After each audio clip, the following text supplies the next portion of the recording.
नमस्कार दोस्तों, कैसे हो आप लोग। स्वागत है आपका हमारे इस यूट्यूब चैनल पे। आज के इस पर्टिकुलर वीडियो में हम लोग डिस्कस करने वाले हैं कि क्या स्ट्रेटजी रहेगा ईएसआई के डिस्क्रिप्टिव को लेकर के। हम लोग जानते हैं कि आरबीआई ग्रेड बी में जो फेज 2 में डिस्क्रिप्टिव सवाल आते हैं, जहां पर आपको पैराग्राफ लिखना पड़ता है, जहां पर आपको आंसर लिखना पड़ता है, मतलब टाइप करना पड़ता है, तो वहां पर सिचुएशन मेक और ब्रेक का रहता है। कैसे? देखिए, आपसे वहां सवाल कैसे पूछा जाता है, 10 नंबर का या 15 नंबर का। मान लीजिए कि एक सवाल 10 नंबर का है और वो आपको आता नहीं है, तो आप तो फंस गए। 10 नंबर आपका गया, 1-2 नंबर नहीं, 10 नंबर गया। कोई 15 नंबर का सवाल है, वो आप जवाब नहीं दे पाए या फिर उसके बारे में आपको नॉलेज नहीं था, तो गया, तो 15 नंबर आपका गया। तो यहाँ पर है ना, बहुत क्रूशियल बन जाता है कि आप कहाँ से पढ़ाई कर रहे हैं। तो सोर्स आपका क्या रहेगा, ये बहुत ज़रूरी है। तो आज के पर्टिकुलर वीडियो में हम लोग सोर्स भी डिस्कस करेंगे। दूसरा, जब आप आंसर को लिखोगे, तो वहाँ पर आपका आंसर का क्या स्ट्रक्चर होगा, वो मैं आपको बताऊँगा। फिर आंसर को आप सुंदर कैसे बना सकते हो, जो कि आपको ज़्यादा नंबर ला करके दे, तो वो भी मैं आपको यहाँ बताऊँगा। तो ओवरऑल मैं डिस्क्रिप्टिव का पूरा स्ट्रैटेजी इस वीडियो में लेकर के आया हूँ। ये जो वीडियो है, वो फोकस्ड है ईएसआई को लेकर के, मतलब इकोनॉमिक एंड सोशल इश्यूज को लेकर के। अगर आपका डिमांड रहेगा, तो मैं नेक्स्ट वीडियो लेकर के आऊँगा फाइनेंस एंड मैनेजमेंट को लेकर के, ठीक है? इस पर्टिकुलर वीडियो में हम लोग पूरा स्ट्रैटेजी डिस्कस करेंगे। प्रीवियस ईयर क्वेश्चन में किस तरह के सवाल पूछे गए हैं, वो डिस्कस करेंगे। उन सवालों का आंसर आपको किस तरह से देना है, वो डिस्कस करेंगे। और सोर्सेस क्या होगा आपका डिस्क्रिप्टिव का प्रिपरेशन का, ठीक है? तो ये 3-4 चीज़ हम लोग देखने वाले हैं, जो बहुत कारगर साबित होगा। तो यकीन मानिए, ये वीडियो आपके लिए बहुत ज़्यादा क्रूशियल है, ठीक है? तो वीडियो को स्टार्ट करने से पहले मैं आपसे रिक्वेस्ट करना चाहूँगा, आपके सामने हाथ जोड़ना चाहूँगा और मैं रिक्वेस्ट करता हूँ कि आप एक लाइक मेरा वीडियो में ज़रूर करें, क्योंकि आपका लाइक से मेरा वीडियो दूर तक रिकमेंड होगा और ये रिकमेंड होगा दूसरों तक, तो मेरा व्यूज़ बढ़ेगा। तो आप लाइक ज़रूर करें, वही मेरा मोटिवेशन का काम करेगा, ठीक है? लाइक भी करें और कमेंट भी करें। लाइक तो आप पहले ही कर दें, वीडियो को देखने से पहले ही आप लाइक कर दें। अगर आपको वीडियो पसंद नहीं आएगा, तब आप डिसलाइक कर देना, मतलब कि अनलाइक कर देना, डिसलाइक तो नहीं, मतलब लाइक को हटा देना। लेकिन लाइक तो कर दो पहले, पहले लाइक कर दो, ठीक है? डिसलाइक नहीं करना, मेरे माफ़ी, मुँह से निकल गई, मेरी गलती हो गई, ठीक है? लेकिन लाइक कर दो, पहला लाइक कर दो, उसके बाद फिर वीडियो देखो, ठीक है? वीडियो नहीं पसंद आएगा, तो लाइक को हटा देना, ठीक है? अब बिना किसी देरी के हम लोग स्टार्ट करते हैं। इसको मैं करेक्ट कर लेता हूँ, हाँ, ये ठीक है। तो स्टार्ट करते हैं। तो एजेंडा क्या रहेगा हम लोग का आज का? आज हम लोग क्या-क्या डिस्कस करने वाले हैं? सबसे पहले डिस्कस करेंगे कि एग्ज़ाम में किस तरह के सवाल पूछे जाते हैं। 2021 से लेकर के 2023 का प्रीवियस ईयर क्वेश्चन को जब मैं एनालाइज़ कर रहा था, तो मैंने वहाँ पर क्या-क्या जाना, क्या-क्या सीखा, वो मैं आपको डिस्कस करूँगा यहाँ पर, ठीक है? कि किस तरह के सवाल पूछे जाते हैं, किस तरह का सवाल वो पूछना चाहता है। फिर सोर्सेज़ क्या रहेगा, कहाँ से आपको डिस्क्रिप्टिव के लिए रेडी होना पड़ेगा। डिस्क्रिप्टिव का जो टॉपिक रहता है, वो टॉपिक को आपको कहाँ से कवर करना है, ये बहुत ज़रूरी है। क्योंकि वहाँ पर अगर आपका एक भी सवाल डगमगा गया, तो आपका सीधा 10-15 नंबर गायब हो जाएगा। 10-15 नंबर गायब हो जाएगा, मतलब कि यहाँ पर मार्जिन ऑफ एरर बहुत कम है। तो आपको एरर नहीं करना है, गलती नहीं करना है, आपको बच के चलना है। तो सोर्सेज़ बहुत ज़्यादा ज़रूरी है। तो सोर्सेज़ मैं डिस्कस करूँगा और कंटेंट डिस्कस करूँगा कि आप आंसर को किस तरह से लिखोगे, किस तरह से प्रेज़ेंट करोगे, आपका आंसर का स्ट्रक्चर क्या होगा, ठीक है? और ओवरऑल मैं आपको डिस्कस कर लूँगा कि स्ट्रैटेजी क्या रहेगा अच्छे नंबर स्कोर करने का, ठीक है? अब अगला सवाल आता है, व्हाई मी? आप मुझसे ही ये वाला वीडियो क्यों देखें? मतलब आप मुझसे ही ये डिस्क्रिप्टिव का स्ट्रैटेजी क्यों सुने? उसका रीज़न ये है कि मुझे थोड़ा एक्सपीरियंस है डिस्क्रिप्टिव को लेकर के। उसका रीज़न ये है कि मैं पहले सीए इंटरमीडिएट का एग्ज़ाम दे चुका हूँ और सीए फाउंडेशन का भी एग्ज़ाम दे चुका हूँ। पहले मैं जब सीए कर रहा था, तो फाउंडेशन का एग्ज़ाम मैंने दिया था और इंटरमीडिएट का एग्ज़ाम दिया था। वहाँ पर एक सब्जेक्ट आता था कॉर्पोरेट लॉ करके, ठीक है? कॉर्पोरेट लॉ या बिज़नेस लॉ, ठीक है? तो वो बहुत डिफ़िकल्ट होता था। अगर कोई भी सीए का बच्चा होगा आपके कॉन्टैक्ट में, तो आप उनसे पूछना कि लॉ का पेपर कैसा रहता था? तो मेरा सबसे ज़्यादा नंबर है ना, लॉ में ही आता था। उसका रीज़न ये है कि वहाँ मेरा डिस्क्रिप्टिव स्ट्रॉन्ग था। लॉ में क्या होता है ना, कि लॉ में आपका मार्जिन ऑफ एरर बहुत कम रहता है। आपने थोड़ा भी गलती किया, आंसर गलत हो जाता था। तो लॉ इतना ज़रूरी होता है। तो लॉ में मेरा हमेशा से अच्छा नंबर आया है। फाउंडेशन का लॉ में भी मेरा बहुत अच्छा नंबर आया था और इंटर का लॉ में भी मेरा बहुत अच्छा नंबर आया था। और लॉ के भरोसे ही मैं पास किया था। तो डिस्क्रिप्टिव मेरा पहले से ही अच्छा है। डिस्क्रिप्टिव में मेरा थोड़ा एक्सपीरियंस भी है, ठीक है? तो वो एक्सपीरियंस मैं आज के आपके साथ शेयर करूँगा। और दूसरा, मैंने प्रीवियस ईयर क्वेश्चन को एनालाइज़ किया है, जहाँ से मैंने ये जान लिया है कि क्वेश्चन कहाँ से पूछता है और क्या-क्या क्वेश्चन इम्पोर्टेंट होता है और क्या-क्या क्वेश्चन इम्पोर्टेंट नहीं होता है। ठीक है, तो ये भी मैं आपके साथ डिस्कस करूंगा। उसके बाद 15 दिन से मैं इसके लिए रिसर्च कर रहा हूँ और इसके बाद मैं ये स्ट्रेटजी लेकर के आया हूँ। ठीक है, तो मैं कोशिश करूंगा कि आपको मैक्सिमम बेनिफिट मैं पहुंचा सकूं इस वीडियो के अंत में। ठीक है, अब किस तरह का क्वेश्चन पूछे जाते हैं, चलिए ये देखते हैं किस तरह का क्वेश्चन पूछे जाते हैं। देखिए, क्वेश्चन जो पूछता है आपसे डिस्क्रिप्टिव, वो पूछता है दो तरीके से, या तो करंट अफेयर्स का क्वेश्चन होगा या तो स्टैटिक का क्वेश्चन आएगा। ठीक है, अगर करंट अफेयर्स का क्वेश्चन आया तो मोस्ट प्रोबेबली लास्ट 3 मंथ का करंट अफेयर्स होगा, समझे। 90% चांस है कि लास्ट 3 मंथ का करंट अफेयर्स से क्वेश्चन आ जाएगा। लेकिन ये 10% जो चांसेस है कि यहां से भी सवाल पूछा जा सकता है, लास्ट 6 मंथ से भी सवाल पूछा जा सकता है, इसके वजह से आपको लास्ट 6 मंथ में भी ध्यान देना पड़ेगा, क्योंकि यहां पर मार्जिन ऑफ एरर कम है। मैंने आपको फेज 1 में क्या बोला था कि लास्ट 6 मंथ का मत करो, लास्ट 3 मंथ का करो, क्योंकि लास्ट 6 मंथ से कितना ही सवाल आएगा, 1-2 सवाल आएगा, 5-6 सवाल आएगा, और 5-6 सवाल में से कितना नंबर कट जाएगा, 5-6 नंबर नहीं मिलेगा, तो क्या फर्क पड़ता है। लेकिन यहाँ पर फर्क पड़ता है, यहाँ एक सवाल भी आ गया ना लास्ट 6 मंथ से, तो आपका 10 से 15 नंबर आ जाएगा, और अगर आपने नहीं किया लास्ट 6 मंथ तो फंस जाओगे। तो इसके लिए आपको लास्ट 6 मंथ का करंट अफेयर्स ध्यान में रखना होगा, ध्यान में रखना होगा, ज्यादा ध्यान नहीं लेना है, लेकिन ध्यान में रखना होगा। मतलब जो लास्ट 6 मंथ का न्यूज आपको देखने को मिलेगा, अब ये कौन सा न्यूज पढ़ना है, कौन सा न्यूज छोड़ना है, वो आगे डिस्कस करेंगे। लेकिन आप ये समझ लीजिए कि लास्ट 6 मंथ का जो भी न्यूज होगा उसका चांसेस बहुत कम है आने का, लेकिन फिर भी कुछ तो चांसेस है, इसीलिए इसको स्किप नहीं करना है। करना जरूर है, उसको स्किप नहीं करना है, और कोशिश करना है कि जो भी आप वीडियो देख रहे हैं, जो भी सोर्स आप फॉलो कर रहे हैं, जो भी करंट अफेयर्स आपके सामने आया वो आप पढ़ रहे हैं, तो उसमें डेटा और पॉइंट्स, इंपॉर्टेंट डेटा और इंपॉर्टेंट पॉइंट्स को आपको ध्यान में रखना है, तो कॉपी में लिख लेना है। जैसे कोई रिपोर्ट आया, ठीक है, अब रिपोर्ट लास्ट 3 मंथ में नहीं आया है, लास्ट 4th मंथ में आया है मान लीजिए, तो वो आपके लिए जरूरी हो जाएगा। तो वो रिपोर्ट का जो डेटा होता है, जो पॉइंट्स होता है, वो आप अलग कॉपी में लिख लो। ठीक है, खाली लिख के रख लो, याद मत करो, नोट्स बना करके रख लो। जैसे ही एग्जाम आने वाला रहेगा तो आप नोट्स को गो थ्रू कर लेना। ठीक है, तो जो भी इंपॉर्टेंट टॉपिक आएगा, अब कौन इंपॉर्टेंट टॉपिक है वो तो मैं बाद में डिस्कस करूंगा, लेकिन कोई भी मान लीजिए इंपॉर्टेंट टॉपिक है, तो वो इंपॉर्टेंट टॉपिक को क्या करना है, आपको उसको नोट्स बना लेना है और एक कॉपी में लिख लेना है। ठीक है, ये लास्ट 6 मंथ का बात कर रहा हूँ। ठीक है, उसके बाद लास्ट 6 मंथ से सवाल रेयरली पूछे जाते हैं, लेकिन पूछे तो जाते हैं। एक सवाल भी आ गया 10 से 15 नंबर का सवाल आ जाएगा, और आप छोड़ नहीं सकते हैं, चांसेस यही है। अगर कम चांसेस भी है आने का तो भी आपको करना पड़ेगा। ठीक है, तो लास्ट 6 मंथ का क्या है, बहुत कम चांसेस है कि यहाँ से सवाल आएंगे, लेकिन चांसेस तो है कि आएंगे। इसीलिए आप क्या करो, सेफ साइड में रहने के लिए आप डेटा और इंपॉर्टेंट पॉइंट, इसको आप नोट्स बना लो। ठीक? उसके बाद लास्ट 3 मंथ का बहुत जरूरी है, ये अक्सर आपको जो सवाल मिलेगा ना 90% सवाल वो लास्ट 3 मंथ से ही होगा, तो इसीलिए इसका चांसेस बहुत हाई है। तो यहाँ पर आप जो भी पढ़ोगे उसका नोट्स भी बनाओगे, ठीक है, और उसको आप प्रैक्टिस भी करोगे लिख करके। तो लास्ट 3 मंथ का बहुत जरूरी होता है। ठीक है? अब है, ये तो हो गया करंट अफेयर्स। अब स्टैटिक पोर्शन को देखा जाए तो स्टैटिक पोर्शन में पूरा सिलेबस इंपॉर्टेंट है और इक्वली इंपॉर्टेंट है। जितना करंट अफेयर इंपॉर्टेंट है ना, उतना स्टैटिक भी इंपॉर्टेंट है।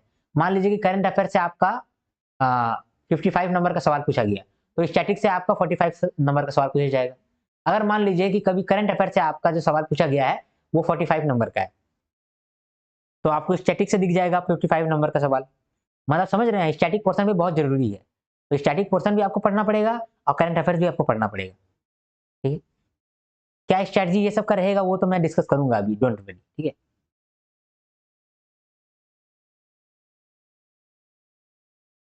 तो अब क्या क्या सोर्सेस रहेगा वो देखते हैं। ठीक है, करंट अफेयर्स के लिए क्या सोर्स रहेगा और स्टैटिक पोर्शन के लिए क्या सोर्स रहेगा वो देखते हैं।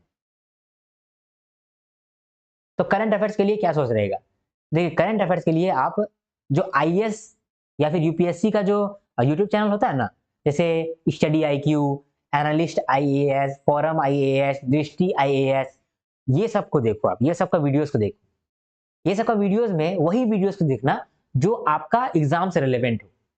ठीक है, मान लीजिए कि आपका पेपर में, आपका सिलेबस में दिया गया है कि इन्वायरमेंट, ठीक है, ईएसआई के सिलेबस में इन्वायरमेंट दिया गया है।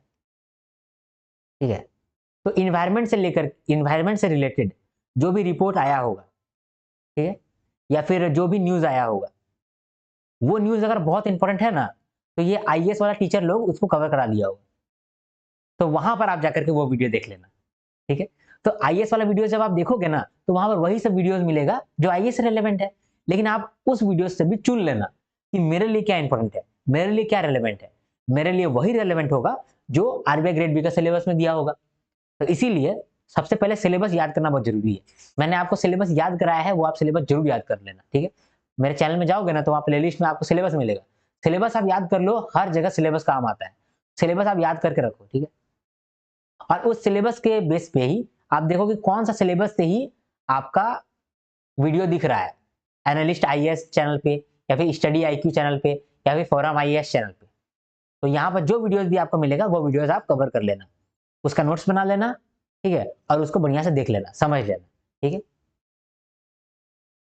अब जो आईएएस वाले चैनल होते हैं ना, इसमें लगभग लगभग हर टॉपिक कवर करता है ये लोग, लेकिन जो आरबीआई का रिपोर्ट है या सेबी का रिपोर्ट है, ये दोनों का रिपोर्ट है ना, ये अच्छा से कवर नहीं करता है आईएएस वाला, क्योंकि आईएएस वाला तो आरबीआई की तैयारी नहीं कर रहा है ना, तो वो आरबीआई वाला रिपोर्ट तो डालेगा नहीं।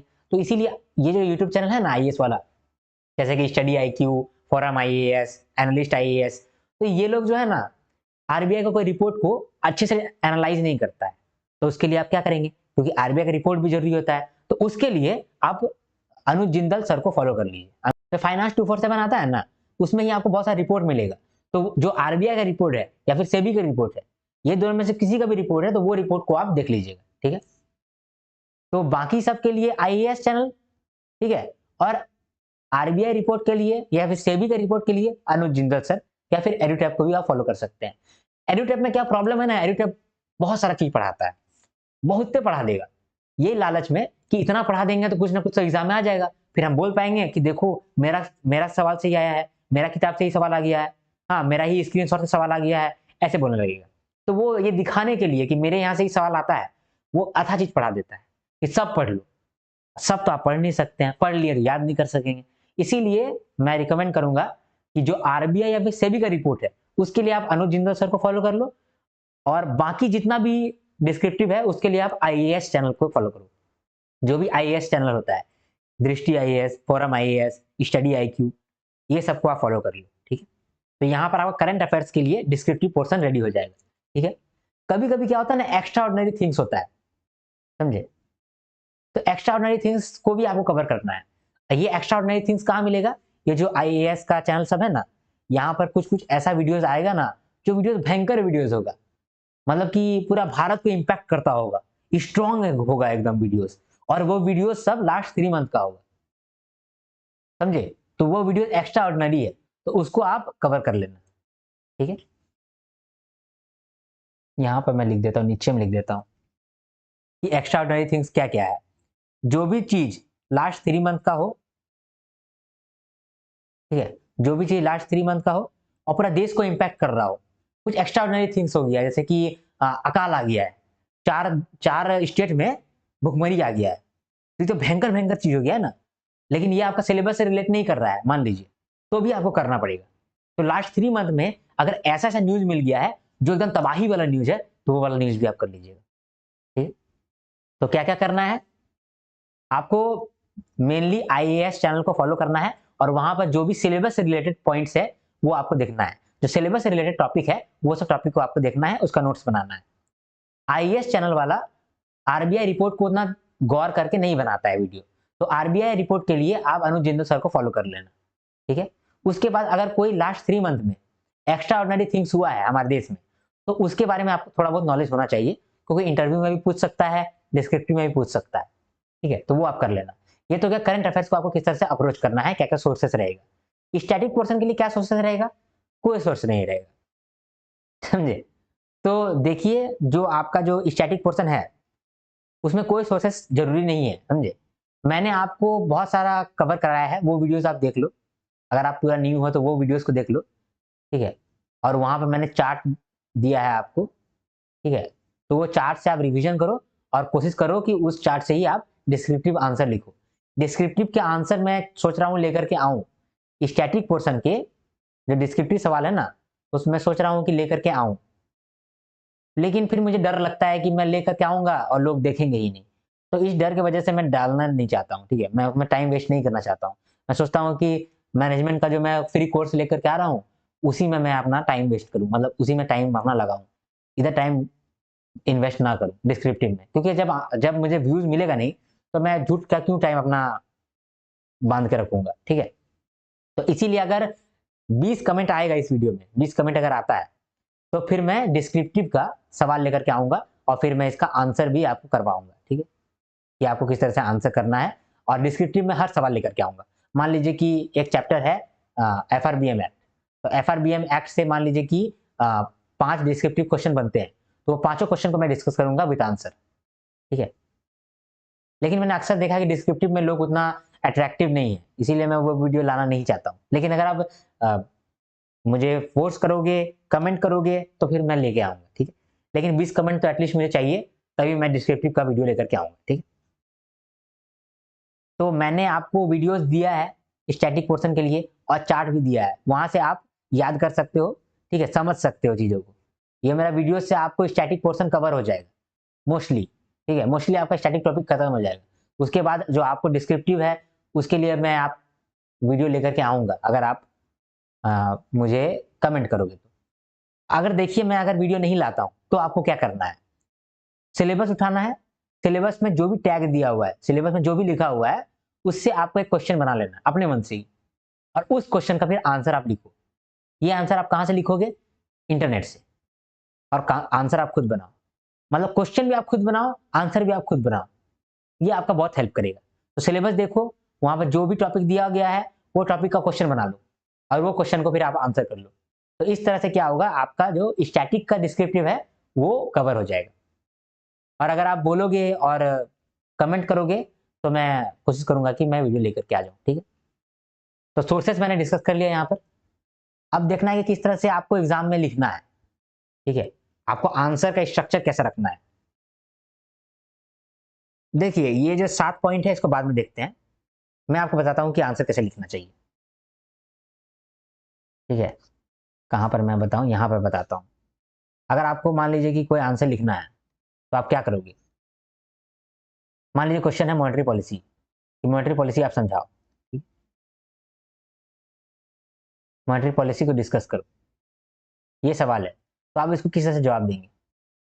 जब आप सवाल देख लिए, फटाक से आप दिमाग में लाइए कि मेरे पास क्या-क्या है लिखने के लिए, समझे? आपने पहले मन में सोच लीजिए कि आपको क्या-क्या लिखना है।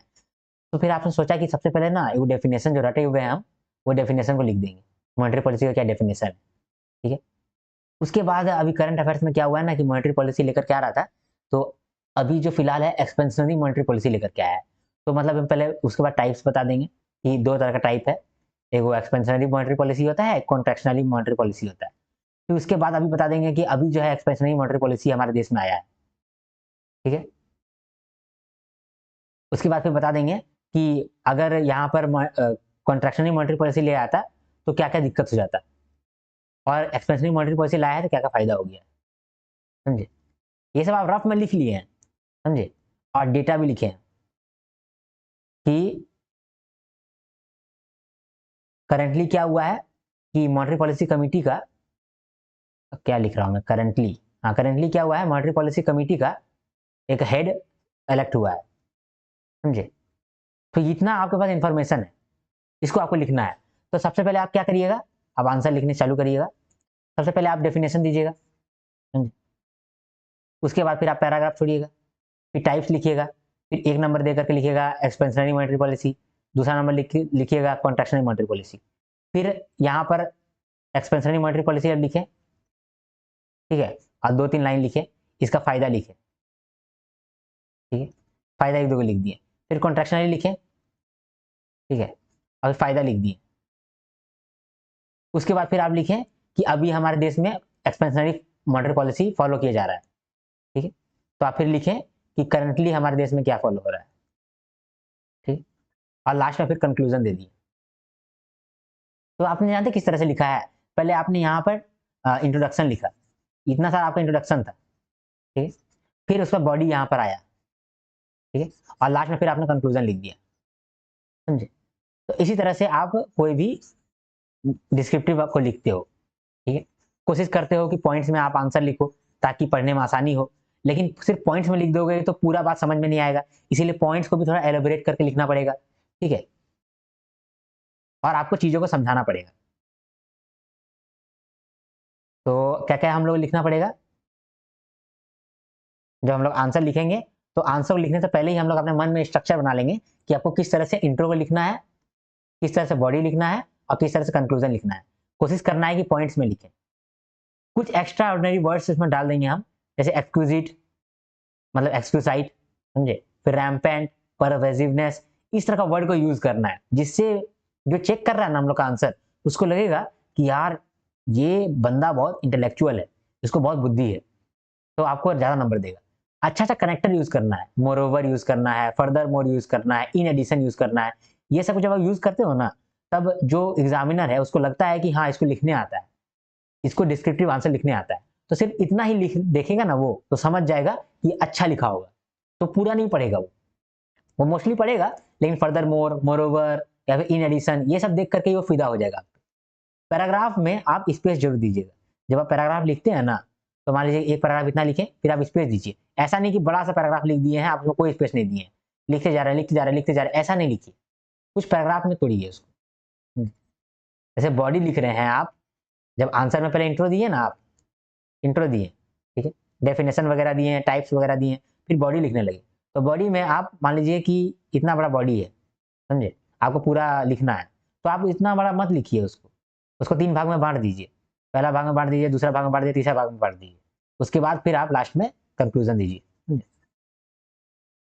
और याद रखिएगा कि जो आपका इंट्रोडक्शन है, वो कनेक्टेड रहे बॉडी से, समझे? यहाँ से आप कनेक्टेड रहे और बॉडी से कनेक्टेड रहे आपका कंक्लूज़न।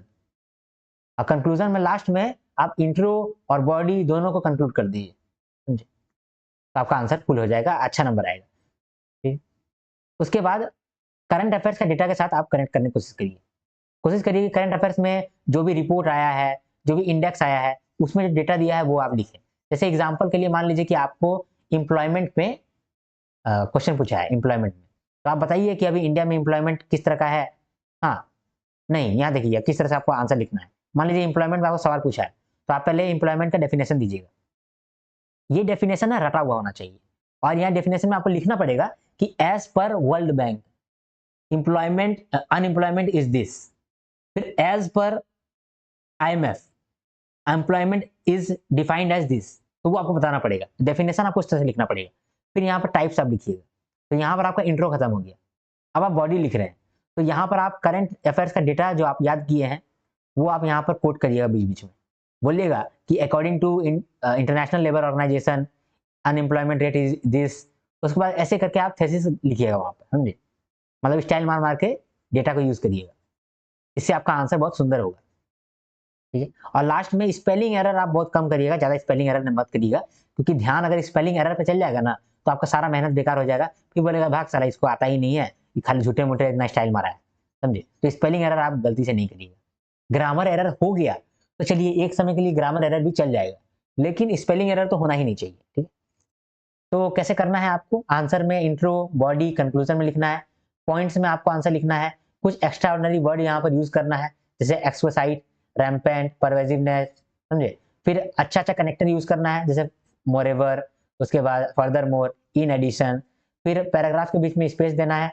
करंट अफेयर से रिलेटेड आपको कुछ डेटा देना है यहाँ पर आंसर में और स्पेलिंग एरर नहीं करना है। ठीक है? स्ट्रैटेजी क्या रहेगा? स्ट्रैटेजी सिंपल है, मैंने पहले ही डिस्कस कर दिया कि आप आईएएस का यूट्यूब चैनल को आप फॉलो करिए और वही टॉपिक को देखिए जो रेलेवेंट टॉपिक है, जो आपका सिलेबस से रेलेवेंट है। इसके लिए आपको सिलेबस याद करना पड़ेगा। अगर आपका सिलेबस याद है तो वेल एंड गुड, सिलेबस याद नहीं है तो मेरा वीडियो देखिए, वहाँ पर मैंने सिलेबस याद कराया है और बहुत सुंदर तरीके से याद कराया है, आपको याद हो जाएगा। ठीक है? प्लेलिस्ट में जाइए और सिलेबस को याद करिए। सबसे पहला काम तो आपका यही होना चाहिए। अगर आपको सिलेबस ही याद नहीं है तो आप बेकार ही ये वीडियो देख रहे हैं। सिलेबस पहले आप याद करके आइए, समझे? और प्रीवियस ईयर क्वेश्चन देखिए। उसके बाद जो आईएएस यूट्यूब चैनल है, वहाँ पर आरबीआई का रिपोर्ट सब नहीं आता है, वो वीडियो नहीं डालता है वो लोग। तो उसके लिए आप अनुज जिंदल सर को फॉलो कर सकते हैं। एक कॉपी बनाइए, सेपरेट कॉपी रहना चाहिए, जहाँ पर आप लिखेंगे डेटा, करंट अफेयर्स का डेटा लिखेंगे। अगर मान लीजिए कि आईएमएफ कोई लेके आया है रिपोर्ट, तो वो रिपोर्ट में पॉवर्टी का डेटा दिया है, तो आप पॉवर्टी का डेटा लिखेंगे। ऐसे ही आप लाइन बना दीजिए कि वर्ल्ड बैंक क्या डेटा दिया है, आईएलओ क्या डेटा दिया है, और इंडेक्स या रिपोर्ट कुछ आया है तो उसका क्या रिपोर्ट क्या डेटा है। जो इंपॉर्टेंट सोर्स है ना, जैसे आईएमएफ, वर्ल्ड बैंक, हाँ, उसके बाद एनएसएसओ, समझे, उसके बाद नीति आयोग, ये सब इंपॉर्टेंट ऑर्गेनाइजेशन है। तो इसका डेटा आप याद रखिएगा और इसका डेटा के लिए ही आप सेपरेट कॉपी बना लीजिए, समझे, जिसमें आपका डेटा ही लिख रहे हैं। बहुत आपको हेल्प करेगा ये, ठीक है। तो आप डेटा के लिए सेपरेट कॉपी बना लीजिए। रीडिंग स्किल के लिए आप एडिटोरियल सेशन देखिए निमिषा बंसल यूट्यूब चैनल पे, समझे। इससे आपका इंग्लिश भी इंप्रूव होगा, अच्छा वर्ड आप सीखेंगे, जो आप वर्ड यूज करेंगे, फैंसी वर्ड सीखेंगे, तो आप बेटर वोकेबुलरी भी आपका हो जाएगा और रीडिंग स्किल भी आपका आएगा, ठीक है। प्रैक्टिस करिएगा नोटपैड में, समझे, जो हमारे विंडोज में नोटपैड होता है ना, तो वहां पर आप प्रैक्टिस करिएगा, जिससे आपको स्पेलिंग एरर का मतलब मालूम चलेगा कि अगर स्पेलिंग एरर होता है तो उसको आप सुधार लीजिएगा, है ना। तो नोटपैड में आप प्रैक्टिस करिएगा। अगर मान लीजिए कि आपने कभी भी अ, इतना आप अच्छे नहीं रहे हो डिस्क्रिप्टिव राइटिंग में, ठीक है, या फिर बहुत दिन से आप डिस्क्रिप्टिव नहीं लिखे और अचानक से आप डिस्क्रिप्टिव लिखने बैठ गए, तो आपका दिमाग काम नहीं करेगा, आप लिख नहीं पाओगे। मैं 1.5 साल पहले डिस्क्रिप्टिव में बहुत स्ट्रांग था, लेकिन 1.5 साल से मैंने डिस्क्रिप्टिव लिखा नहीं है। तो मैं जब कुछ दिन पहले डिस्क्रिप्टिव का तैयारी कर रहा था, तो लिखने बैठा था, तो मेरा दिमाग ब्लैकआउट हो गया, समझ में नहीं आ रहा था लिखना क्या है, समझ नहीं आ रहा था कि कैसे लिखे, क्या वर्ड यूज करें। लेकिन 3-4 दिन जब मैंने लिखा ना, वैसे वापस फिर मेरा रिदम आ गया। तो हो सकता है कि आपका रिदम ना हो, तो आप हार मत मानिएगा और टेंशन मत लीजिएगा। अगर आप बिल्कुल भी नहीं लिख पा रहे हैं तो क्या करिए, पहला 10 दिन आप अपना जर्नलिंग करिए, ठीक है। क्या करिए, जर्नल बनाइए अपना दिन का, जो भी आपका दिन में हुआ है वही आप लिखिए। उसमें आप लिखिए कि क्या क्या मेरे साथ अच्छा हुआ आज। Today I went to this stadium and I saw the cricket match. The cricket match was very nice, but I think there was little bit of a problem with me because I was not that focused on that my examination. And इस तरह से आप वहां पर लिखने की कोशिश करिए। सिंपल इंग्लिश होगा, फिर धीरे धीरे फिर आपका इंग्लिश इंप्रूव होगा। कैसे इंप्रूव होगा, जब आप एडिटोरियल सेशन को देखिएगा ना, तो वहां से आप कुछ कुछ सीखिएगा वर्ड वर्ड, वही सब वर्ड को आप यूज करिएगा, तो वहां पर क्या होगा ना, आपका डिस्क्रिप्टिव स्ट्रांग होगा। तो इस तरह से है ना, आपका क्या होगा ना, आपका लिखने का एक अच्छा फ्लो बनेगा, समझे। तो एडिटोरियल सेशन आप देखिए वहां पर, समझे। तो आप एडिटोरियल सेशन देखिए, वहां पर आप बेटर वोकैब सीखिएगा, रीडिंग स्किल आपका अच्छा आएगा। हर दिन रात में अपना दिन को लिखिए कि क्या आपके साथ अच्छा हुआ, क्या आपके साथ बुरा हुआ, और क्या चीज आपने आज सीखा है, ठीक है, और आप किस चीज के लिए ग्रेटफुल है। ये 4 चीज आप डेली लिखिए, इंग्लिश में लिखिए, नोटपैड में लिखिए। उससे क्या होगा ना कि आपका लिखने का हैबिट बन जाएगा। पहला 10 दिन आप लिखिए ना, और डेली डेली आप एडिटोरियल देखिए, तो एडिटोरियल में आप नया नया वर्ड सीखेंगे, वो सब वर्ड आप रात में यूज करिएगा, तो वो वर्ड भी आपको याद होगा, तो मतलब इंग्लिश भी स्ट्रांग हो गया आपका, लिखने का हैबिट भी बन गया, तो आपका डिस्क्रिप्टिव भी स्ट्रांग हो जाएगा। तो ये स्ट्रेटजी काम करेगा आपके लिए, ठीक है। तो आशा करता हूं कि आपको ये चीज समझ में आया हो, ठीक है। तो आप मेरे वीडियो में लाइक जरूर करें, अगर आपको मेरा वीडियो थोड़ा भी अच्छा लगा हो तो मेरे वीडियो को शेयर भी कर सकते हैं आप, और सब्सक्राइब करके मेरे चैनल को रख लीजिए, क्योंकि आगे आने वाले वीडियोज में आपको बहुत फायदा मिलेगा। पीआईबी के वीडियोज में लेकर के आऊंगा और जीए का मिसलेनियस वीडियो भी लेकर के आऊंगा, ठीक है। जैसे ही नोटिफिकेशन आता है उसके बाद ही मैं इसको लेकर के आऊंगा, क्योंकि उसके बाद ही ये इंपॉर्टेंट बनता है, अभी ये बहुत इंपॉर्टेंट नहीं है। तो अभी जो इंपॉर्टेंट है मैं वही लेकर के आऊंगा आपके लिए। और डिस्क्रिप्टिव का जो भी है स्टैटिक पोर्शन जो होता नहीं है, तो उसका डिस्क्रिप्टिव का क्वेश्चन मैं डिस्कस करूंगा, अगर इस वीडियो में 20 कमेंट आएगा तो, ठीक है। 20 कमेंट आएगा तो मैं स्टार्ट कर दूंगा, ठीक है। अदरवाइज मैं फोकस करूंगा अपने मैनेजमेंट का जो प्लेलिस्ट है उस पर फोकस करूंगा। मैनेजमेंट का भी फ्री कोर्स में लेकर के आया हूं, वहां से आप वीडियोस को देख सकते हैं, वहां से भी बहुत फायदा आपको मिलेगा। और ईएसआई का भी टॉपिक्स मैं लेकर के आ रहा हूँ, स्टैटिक टॉपिक्स, तो वहां से भी आपको फायदा मिलेगा, ठीक है। तो आप मेरे चैनल को सब्सक्राइब करके रखो, आप फायदे में ही रहोगे। जो ये पीडीएफ है या फिर मेरा जो भी नोट्स होता है वो टेलीग्राम चैनल पे अवेलेबल होता है, कुमार आर्यन टेलीग्राम चैनल, ठीक है। तो, तो कुमार आर्यन टेलीग्राम अगर आप सर्च करोगे टेलीग्राम पर, तो आपको ये सारा पीडीएफ मिल जाएगा वहां पर, ठीक। वहां से आप एक्सेस कर सकते हो। अगर आपको कोई डाउट फेस होता है या फिर आप मुझसे पर्सनली कनेक्ट करना चाहते हैं, तो आप इस इंस्टाग्राम आईडी में डीएम कर सकते हैं। अदरवाइज आप कमेंट कर सकते हैं, मैं कमेंट में हमेशा ही अवेलेबल रहता हूँ। और आप कमेंट तो जरूर करें, क्योंकि आपका कमेंट से मेरा दिन बनता है। मैं सुबह शाम दिन रात आपका कमेंट का इंतजार करते रहता हूँ, और जब आपका कमेंट आता है तो मैं बार बार निहारते रहता हूँ। तो आप कमेंट जरूर करें और लाइक जरूर करें, और कोई प्रॉब्लम हो तो भी आप कमेंट करें, मैं रिप्लाई दे दूंगा आपको, ठीक है। तो बिना किसी देरी के आज इस वीडियो को मैं विराम देना चाहूंगा। ठीक है, तो जब तक के लिए नेक्स्ट वीडियो नहीं आता तब तक के लिए हर हर महादेव, शंभू शंकर।